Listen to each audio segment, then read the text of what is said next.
Bismillah, assalamualaikum warahmatullahi wabarakatuh. Innal hamdalillah nahmaduhu wa nasta'inuhu wa nastahdihi wa natubu ilaihi wa na'udzu billahi min syururi anfusina wa sayyiati a'malina may yahdihillahu fahuwal muhtadi wa may yudlil falan tajida lahu waliyyan mursyida. Asyhadu an la ilaha illallah wahdahu la syarikalah wa asyhadu anna Muhammadan abduhu wa rasuluhu la nabiyya wa la rasula ba'dah. Allahumma shalli ala Muhammadin wa ala Muhammad kama shallaita ala Ibrahim wa ala ali Ibrahim innaka Hamidum Majid. Raditu billahi robba wa bil islami dina wa bi Muhammadin nabiyya wa rasula. Asbahna ala fitratil islam wa kalimatil ikhlas wa ala dinin nabiyina Muhammadin sallallahu alaihi wasallam wa ala millati abina Ibrahim hanifan muslima wa ma kana minal musyrikin. Allahumma inna nas'aluka ilman nafi'a wa rizqan thayyiba wa amalan mutaqabbala. Allahumma taqabbal minna innaka antas samiul alim wa tub alaina innaka antat tawwabur rahim. Allahumma inna nas'aluka ridhaka wal jannah wa na'udzubika min sakhatika wan nar. Amma ba'du, para jamaah salat subuh yang dirahmati Allah Subhanahu wa taala, bersyukur kita pada Allah di kesempatan pagi ini pada Ramadan yang ke-19 ya sini ya. Allah berikan kita banyak sekali nikmat dan karunia-Nya. Mudah-mudahan Allah beri kita nikmat sampai sempurnanya Ramadan ini, bahkan hingga Ramadan-Ramadan berikutnya. Salawat serta salam semoga terlimpahkan kepada baginda Nabi Muhammad SAW, juga kepada keluarga, kerabat, sahabat, dan orang-orang yang meniti jejaknya sampai kiamat. Semoga kita termasuk yang mendapatkan janji syafaatnya pada yaumul kiamah. Di dalam Al-Quran surat Ar-Ra'du ayat ke-19 sampai ke-24 itu salah satu penjelasan tentang kriteria, ciri, karakter dan sifat mereka yang nanti di hari kiamat akan dikumpulkan di surga Aden, lengkap dari mulai kakek buyut sampai bapak, anak, cucu, cicit. Sebuah puncak kenikmatan di surga ketika kumpul bersama-sama. Kita bisa bayangkan kalau di dunia jenengan dapat tiket nginep di hotel berbintang 5 VVIP, tapi anak istri kita di ruang parkir gitu ya. Rasanya gimana? Ya, tentu kebahagiaan itu berkurang. AC yang dingin jadi panas, sofa yang empuk jadi keras, makanan yang enak terasa hambar ketika kita dipisahkan dari keluarga kita.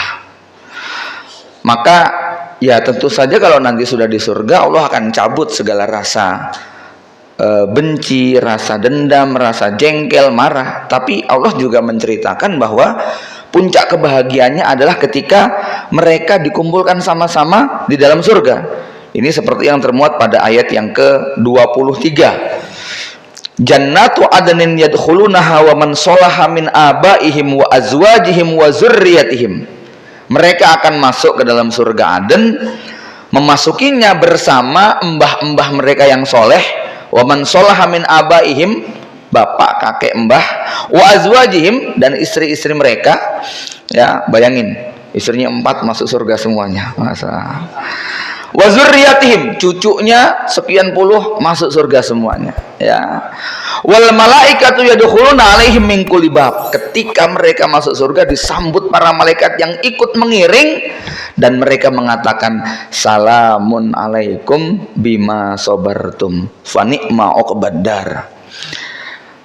Jamaah sekalian, ada kalimat menarik yang harus kita garis tebal dan garis bawahi. Kita cetak tebal dan kita garis bawahi, yaitu ucapan malaikat itu loh, ketika memberikan ucapan selamat sama kita. Selama ini ucapan selamat identik dengan keberhasilan materi. Selama ini selamat selalu terkait dengan hal-hal yang sifatnya prestasi. Selamat Anda terpilih menjadi gubernur, selamat Anda terpilih menjadi Kapolri, selamat Anda juara 1 ini itu, selamat ya anak Anda diterima di UGM, di ITB dan sebagainya. Selamat Anda menang juara pertama, hadiahnya Avanza. Selalu kata-kata selamat itu identik dengan hal-hal yang sifatnya prestasi materi duniawi. Ada nggak Pak kira-kira selamat anak Anda meninggal dan Anda kuat? Ada nggak Pak gitu Pak? Nggak ada. Selamat Anda kecelakaan tadi tapi nggak ngeluh begitu ya. Nggak ada. Hampir ucapan selamat itu selalu berbau prestasi duniawi materi. Tapi besok di hari kiamat, ucapan malaikat kepada mereka yang masuk surga bukan atas prestasi duniawi. Nggak ada malaikat mau ucapan selamat waktu di dunia kamu orang terkenal, followernya banyak, subscribernya jutaan misalnya.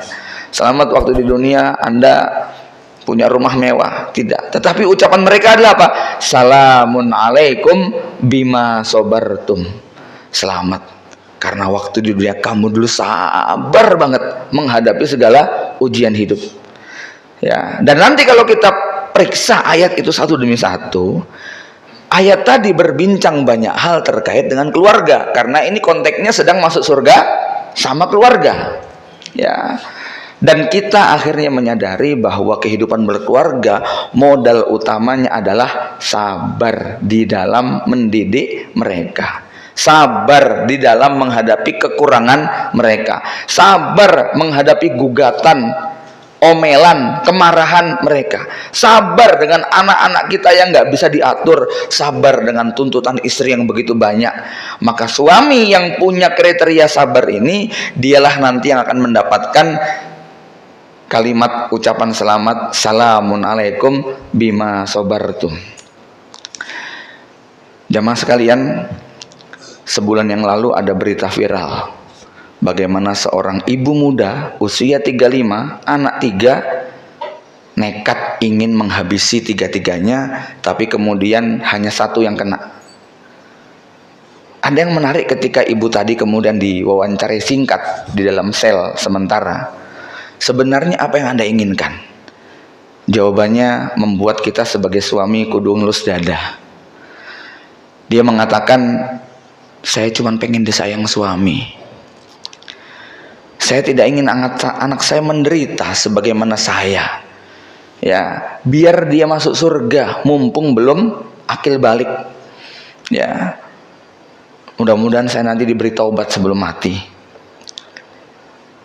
Ini miris ya, tekanan ekonomi yang sangat berat, tak ada dukungan suami dalam hal cinta kasih sayang, tidak punya dukungan dari keluarga besar, masa kecilnya tertekan, maka membuat otak si istri ini kemudian tidak mampu berpikir normal, sampai atas nama cinta kepada anak-anak yang masih kecil diwujudkan dalam bentuk pengen dihabisi. Kalau cerita ibu muda di Brebes yang sebulan ini viral mewakili dari kalangan menengah ke bawah, 16 tahun yang silam di Bandung kejadiannya serupa, tetapi secara kualitas itu lebih ekstrim. Karena ibu muda ini, anak 3 ini berasal dari kalangan menengah ke atas secara ekonomi maupun pendidikan. Pendidikannya ITB, S2, asisten dosen. Ya, bapak ibunya orang kaya, orang terpandang, perfect, dan begitu sangat menuntut anaknya sukses. Tapi ibu muda ini memutuskan untuk menghabisi 3-tiganya. Kalau dilihat dari 3 orang nama anaknya, ini bukan keluarga sembarangan. Anak pertamanya dikasih nama Abdullah Faros Al-Maki, anak keduanya Muhammad Nazif, anak ketiganya Muhammad Umar Nasrullah. Ini keluarga ikhwan atau keluarga awam? Ikhwan, gitu kan ya. Nama suaminya Amin Abdullah. Wah, kurang apa coba? Ya. Ini kalau dilihat dari karakternya semacam itu. Tapi suatu ketika saat suami tidak menginap di rumah, hari itu sang istri memutuskan untuk membulatkan tekadnya menghabisi 3 orang anaknya yang berusia, Faros usianya baru TK, umur 6 tahun. Ya, Nazif baru 3 tahun, kemudian Umar Nasrullah baru berumur 9 bulan. Pada asar dieksekusi, anak yang ketiga dulu masukin kamar, bekep pakai bantal, kehabisan napas, meninggal dunia. Anak yang kedua umur 3 tahun, agak lama pakai perlawanan tapi akhirnya meninggal juga. Anak yang ketiga masih TPA, belum pulang. Jam 5 kurang anaknya datang, diantar mobil jemputan, sampai di rumah disambut ibunya, tapi tetap dengan tekad yang sama, harus dihabisi malam ini juga. Si anak itu mengucapkan, Umi aku lapar. Ya, Faros lapar, minta makan. Diambilkan nasi dengan lauknya, maam sendiri. Sambil maam anak itu mengatakan, Umi nanti pada maghrib aku diajarin ngaji ya. Mengangguk tapi berat, begitu loh. Ya. Dan akhirnya ba'da maghrib anak itu dibawa ke kamar sebagaimana nasib dua adiknya tadi, dan akhirnya Isya meninggal dunia. Lebih lama perlawanannya. Pagi ba'da subuh suaminya baru pulang, kok gelagatnya agak aneh, nggak ada suara anak, nggak ada tangis, nggak ada rewel. Suami bertanya, anak-anak kemana? Ya, pintu kemudian dibuka, sang suami kaget melihat 3 anaknya sudah tiada. Tidak ada cerita bagaimana ekspresi suami setelah itu, tapi kayaknya menyadari, setengahnya memaklumi bahwa beban berat yang dipikul oleh istri, inilah puncaknya. Para ikhwan sekalian, alhamdulillah di sini kebanyakan bapak-bapak ini, ya. Melihat 2 cerita tadi, masih banyak ya ceritanya ya. Jadi gini, cerita ini buat saya gunung es dari 2 sisi. Gunung es yang pertama itu terkait dengan angka. Jangan-jangan yang senasib dengan mereka, sekualitas dengan mereka, itu banyak, cuma tidak terekspos, nggak berani ngadu, nggak diceritakan. Karena habis kasus yang di Brebes, besoknya kan kemudian ada yang anaknya dimasukin sumur. Ibu-ibu juga, karena nggak kuat dengan tekanan, bulian dan sebagainya, itu anak dicemplungin dalam sumur. Ya. Nah, jadi gunung es pertama ini yang saya lihat itu adalah berapa sih jumlah angka semacam itu? Ya. Jangan-jangan yang bernasib semacam itu banyak ya. Yang kedua, gunung esnya adalah apa sebenarnya faktor ya behind itu semuanya gitu loh ya, latar belakang sosial, ekonomi, psikologi, pendidikan ya, yang melatar belakangi wanita atau ibu muda semacam itu untuk kemudian mengambil keputusan nekat, di mana gunung es yang kedua ini menjadi muhasabah buat kita. Apakah ada di antara pasangan kita yang secara karakter ada kemiripan? Nah, cuman bedanya mungkin karena didampingi suami yang baik, suami yang sabar, dia juga orang sekolah, ngaji, lulusan pesantren, jadi secara keimanan kuat memikul beban, kan begitu ya. Tapi kalau seandainya unsur tadi tidak ada, ini kan menjadi muhasabah buat kita. Jadi begini jamaah sekalian ya, orang ini kan kalau kita melihat sesuatu, maka yang perlu kita lihat bukan hanya penampakannya. Contoh kalau kita melihat gedung lantai 20 misalnya, ini kita harus membayangkan kayak apa kekuatan cakarnya, pondasinya itu sedalam apa, kok kuat memikul yang semacam itu ya. Kalau kita melihat tronton diisi beban sekian belas ton, ini berapa cc mesinnya. Nah, kalau kemudian ada pohon yang tumbang, nah kita mungkin juga jadi bertanya, ini seperti apa sih akarnya, kok langsung jatuh gitu ya. Nah, analisa semacam ini nanti akan membuat kita muhasabah ya. Jangan-jangan atau mudah-mudahan apa yang berlangsung pada keluarga kita tidak ada gejala-gejala yang semacam itu ya. Karena di era semacam ini kita sering sekali nanti dikejutkan dengan hal-hal yang semacam itu ya. Ikhwan fillah rahimakumullah. Maka balik lagi kepada ayat tadi, salamun alaikum bima sabartum, ini salah satu bentuk kesabaran yang dituntut oleh Allah kepada kita adalah kesabaran untuk memegang teguh perjanjian. Karena ayat yang pertama, maksudnya ayat yang ke-19 dan 20 ya. Di situ kan Allah disebutkan innama yatadzakkaru ulul albab. Yang bisa berpikir, yang bisa berzikir, yang bisa ingat itu hanya yang punya otak. Ulul albab, lubun itu otak ya. Ulul albab itu orang yang berpikir, orang yang punya otak ya. Siapa orang yang punya otak itu? Orang yang berpikir itu siapa? Alladzina yufuna bi ahdillah wala yanqudunal misaq. Yaitu mereka yang memenuhi janji Allah dan tidak menciderai perjanjian. Al-misaq, misak itu artinya ikatan. Dalam Al-Quran ada kata-kata misakon golizo, ikatan yang sangat kuat. Dan oleh Allah disebutkan 3 kali, 2 kalinya terkait dengan janji menyampaikan risalah. Pertama adalah misak, itu misak Allah kepada para nabi dan rasul 124.000 disumpah untuk menyampaikan wahyu, dan mereka kemudian memenuhinya. Yang kedua adalah misak Allah kepada Bani Israel di Bukit Tursina, di mana gunung itu sudah diletakkan di kepala mereka, yang kalau mereka durhaka akan dihantamkan ke tubuh mereka. Dan yang ketiga, hari ini kita yang punya istri, yang punya anak pasti pernah mengucapkannya, yaitu misaqon ghalidho. Kalimatnya singkat, padat, tapi konsekuensinya sangat berat, yaitu pada saat kita mengucapkan qabiltu zawajaha wa nikahaha min nafsi bimaharin kadza wa kadza, atau aku terima akad nikah fulanah binti fulan dengan mahar sekian tunai. Ini yang disebut dengan misaqon ghalidho. Di sini ada yang mengucapkannya baru 4 tahun yang lalu, 5 tahun yang lalu, 10 tahun yang lalu, 20 tahun yang lalu, 30 tahun yang lalu, mungkin ada yang lebih. Tapi mari kita muhasabah, masih ingat nggak arti daripada qabiltu zawajaha gitu loh. Jangan-jangan itu kalimat yang mengalir begitu saja lalu kita lupa. Pernah ingat tapi kemudian lupa dengan konsekuensinya, bahwa arti daripada qabiltu zawajaha, aku terima akad itu konsekuensinya ternyata panjang sekali, Pak.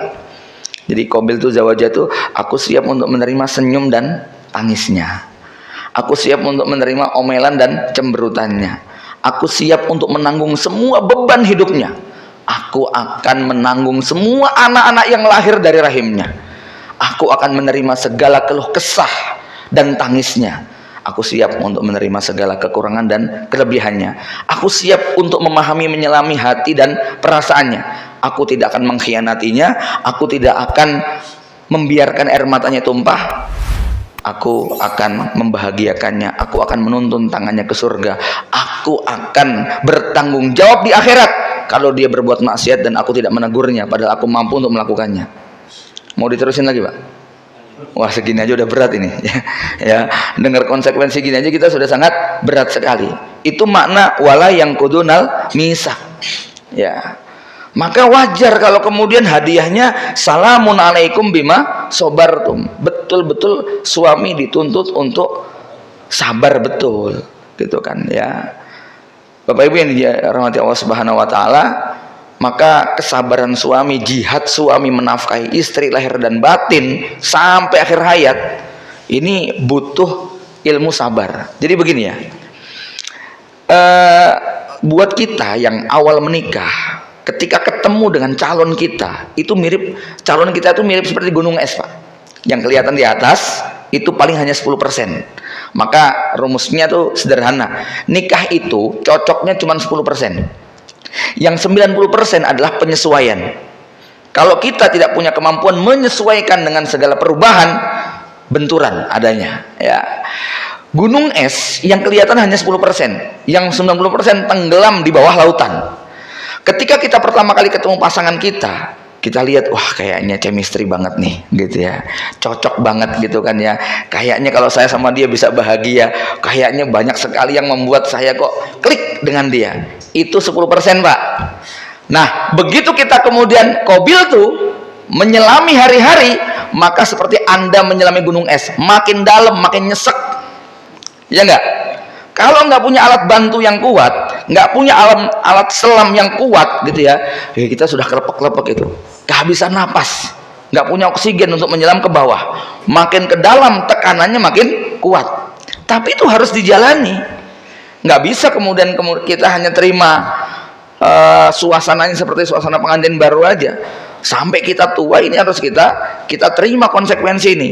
Ini ya yang kemudian digambarkan perempuan itu seperti sebuah kota yang suhu dan cuacanya sangat ekstrim, dan laki-laki itu adalah penghuni kota tadi yang siap dengan segala perubahan cuaca gitu kan, dari mendung tiba-tiba terik, dari terik tiba-tiba hujan, guntur menggelegar, angin kencang dan sebagainya.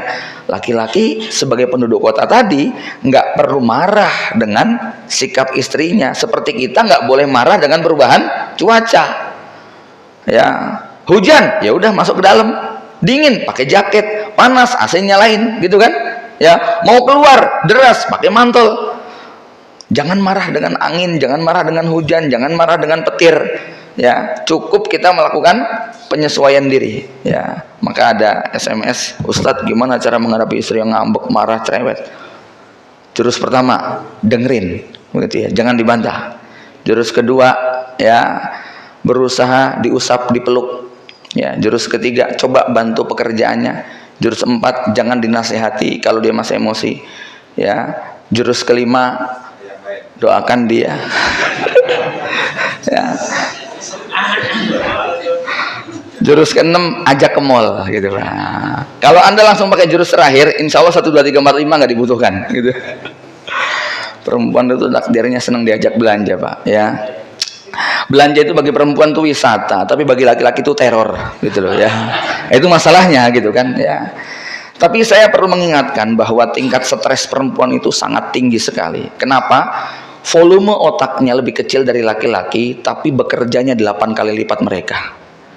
Kalau kita pernah menimbang berat otak kita, laki-laki itu kurang lebih 1100 sampai 1350 gram. Perempuan itu hanya 850 sampai 1100 gram. Ada selisih sekitar 1/4 lah. Ya. Tapi otak mereka yang lebih kecil secara volume ini bekerjanya 8 kali lebih keras, lebih cepat daripada laki-laki. Kenapa? Karena ada korpus kolosum di tengah yang menghubungkan kanan kiri, lebih tebal, lebih lebar. Itu yang membuat perempuan gampang menghubungkan hal-hal yang sebenarnya nggak ada hubungan. Laki-laki otaknya seperti komputer, ada foldernya, ya. C, D, E. C itu program, D mungkin Anda kasih nama makalah, artikel, E dikasih nama MP3, MP4, macam-macam isinya. Laki-laki itu bisa masalah masjid nggak dibawa ke rumah, masalah rumah nggak dibawa ke sekolah, masalah sekolah nggak dibawa ke kantor, masalah kantor nggak dibawa ke sawah, begitu kan? Berdiri sendiri. Otak perempuan nggak begitu, Pak. Otak perempuan tuh kayak lapangan kosong, nggak ada batasnya, nggak ada garisnya. Mau parkir bingung, muter-muter nggak dapat tempat. Kapan mulai berhenti? Dia baru mulai berhenti kalau sudah cerita sama suaminya. Masalahnya sudah dicurhatkan. Tapi ini masalah juga. Kenapa? Otak laki-laki tidak didesain untuk asik dengerin omongan perempuan. Itu loh. Bosen kita. Ya. Padahal itu kebutuhan. Yang kedua, perempuan nggak bisa bedain mana yang penting, mana yang nggak penting. Semua dia nggak penting. Lebih parah lagi, perempuan suka lupa. Udah berapa kali cerita. Gitu kan.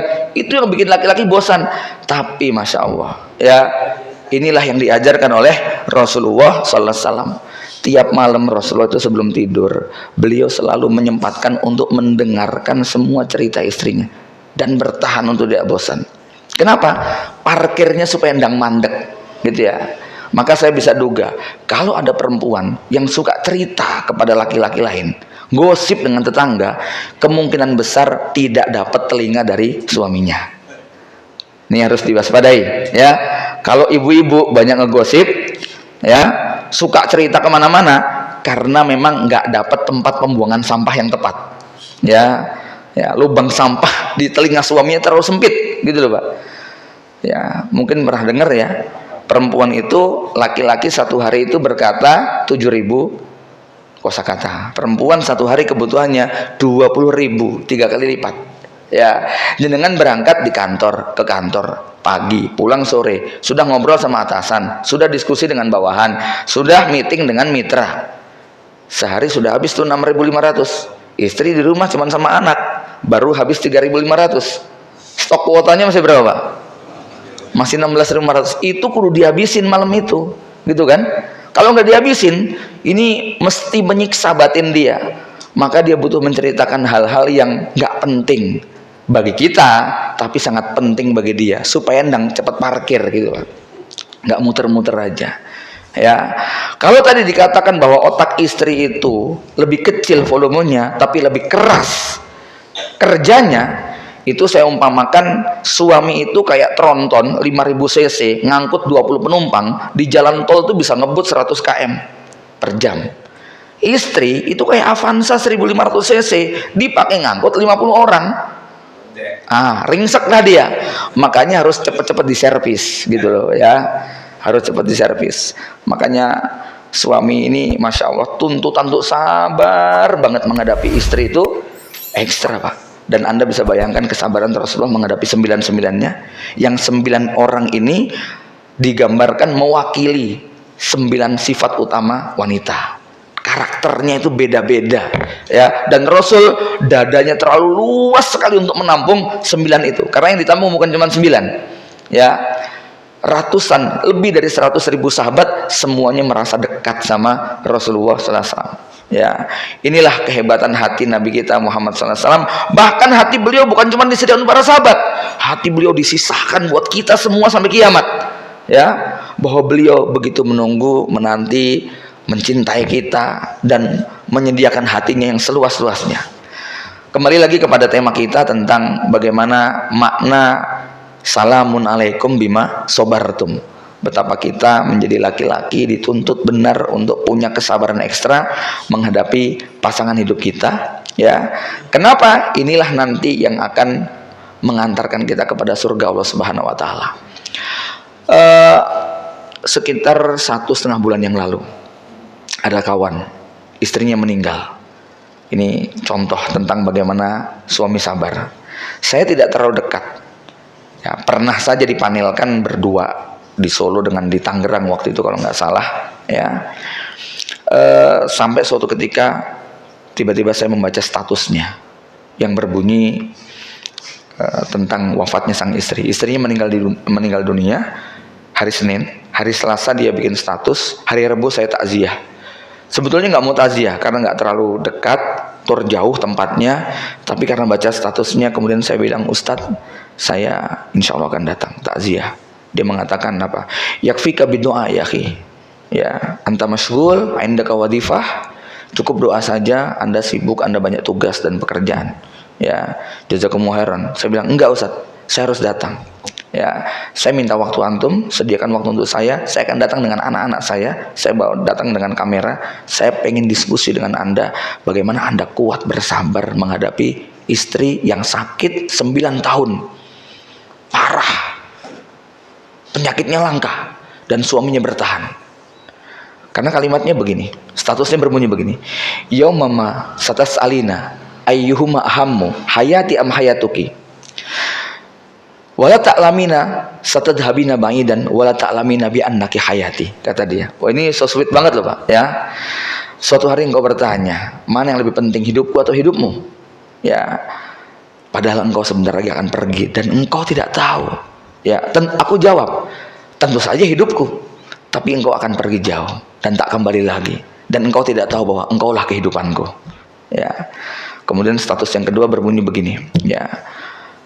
Ajaban liman la yaskuruha ala tamami nikmati sihah wa qad madat li ummil aulad li ummi auladi tis'u sanawatin wa zaqat syiddatal alam wa lam taqulu illa ma yarduha rabbuha.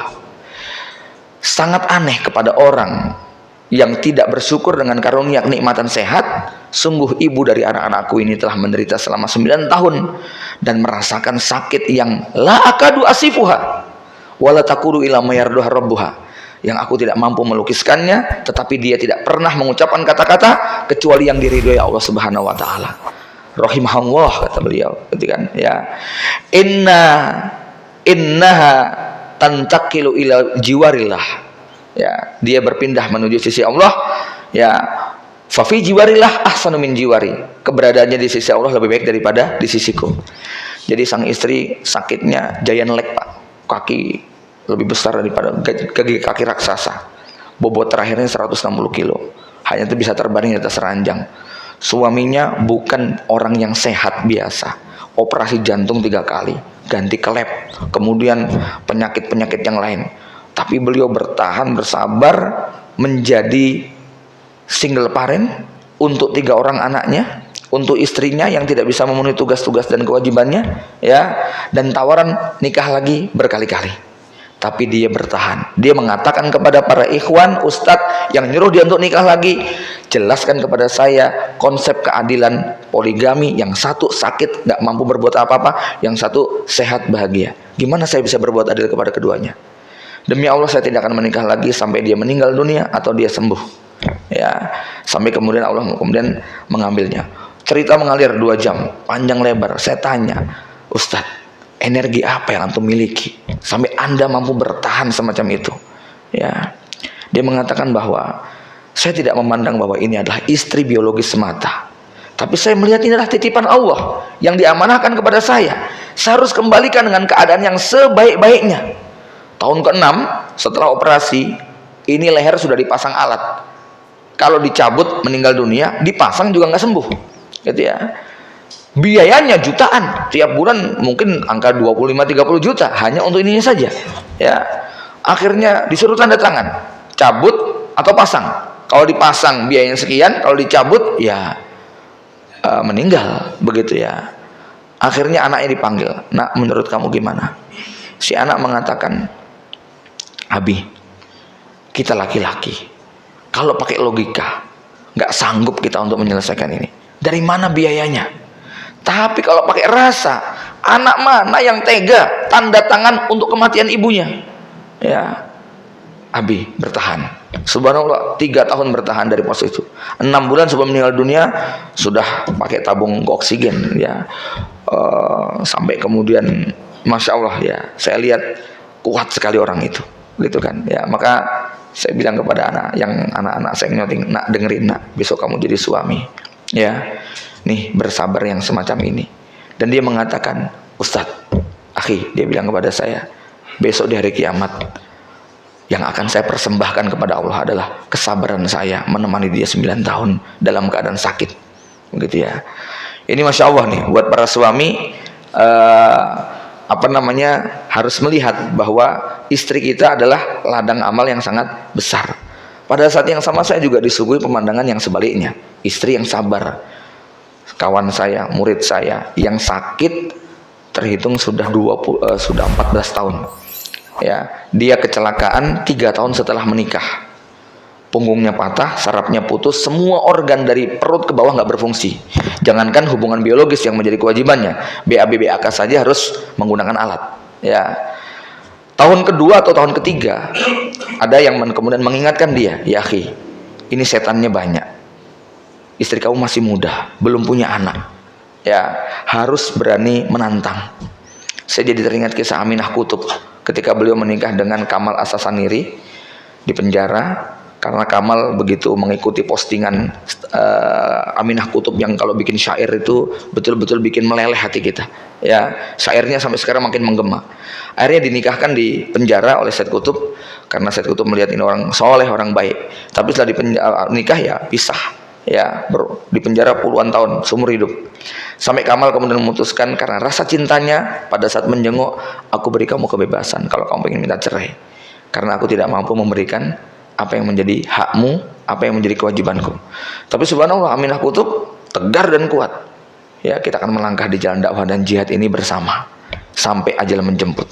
Dan kemudian Kamal dibebaskan, tapi 7 tahun kemudian setelah dibebaskan, berjihad di Afghanistan, ketangkep, dibawa kembali ke Mesir, dieksekusi hukuman mati. Disitulah kemudian Aminah dalam kunjungan terakhir menyampaikan sebuah syair yang sangat populer sampai sekarang, "Hal turona naltaki am annaha." Ya, nanti bisa diklik "Hal turona" itu ya. Itu syairnya Aminah Qutb sebelum suaminya digantung. Baik, cerita tadi juga menimpa kepada kawan saya yang beliau setelah itu kemudian berani mengatakan kepada istrinya, "Mi," dalam kondisi berbaring, dia panggil istrinya, "Kalau kamu pengen meminta hakmu, aku berikan.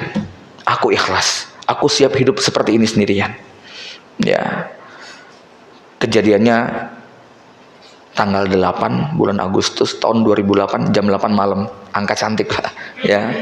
Jadi saya masih ingat cerita ini. Dan subhanallah, apa kata sang istri?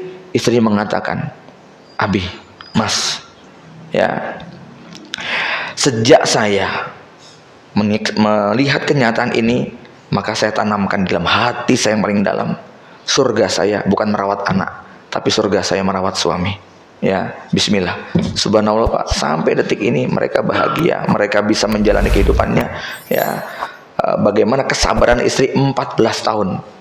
Ya, menemani suami yang tergeletak, terbaring, tapi memang suaminya tegar, semangat, bisnis tetap dia jalani di kursi rodanya, mimpin majalah masih bisa, taklim masih kuat, gitu kan. 1 bulan nulis 7-8 naskah, buku yang dikarang tebel-tebel, gitu ya. Nah, ini yang membuat istri jadi semangat juga. Nah, suaminya ngeluh, loyo, letoy, "Aku gini, aku gitu," adanya ngeluh, tinggal, gitu ya. Sampai kawan-kawan saya menyaksikan dia, ini kalau bukan karena tawakal dan iman yang kuat, ya udah bunuh diri dia, begitu, merasa jadi sampah. Tapi subhanallah Pak, ya dalam undangan jumpa penulis datang beliau ke kantor saya, naik ke lantai 2 digotong sama istrinya pakai kursi roda. Wah subhanallah, ini orang kuat sekali, gitu kan ya. Yang kuat apa ya? Mentalnya, jiwanya, ya. Maka kesabaran menghadapi anak-anak kita, menghadapi istri kita, ini yang dibutuhkan adalah kekuatan jiwa kita. Mudah-mudahan Allah berikan taufik kepada kita, sampai nanti kemudian di akhirat malaikat mengucapkan salamun alaikum bima sabartum fa ni'ma uqbaddar. Aku qouli hada wa astaghfirullahaladzim. Assalamualaikum warahmatullahi wabarakatuh.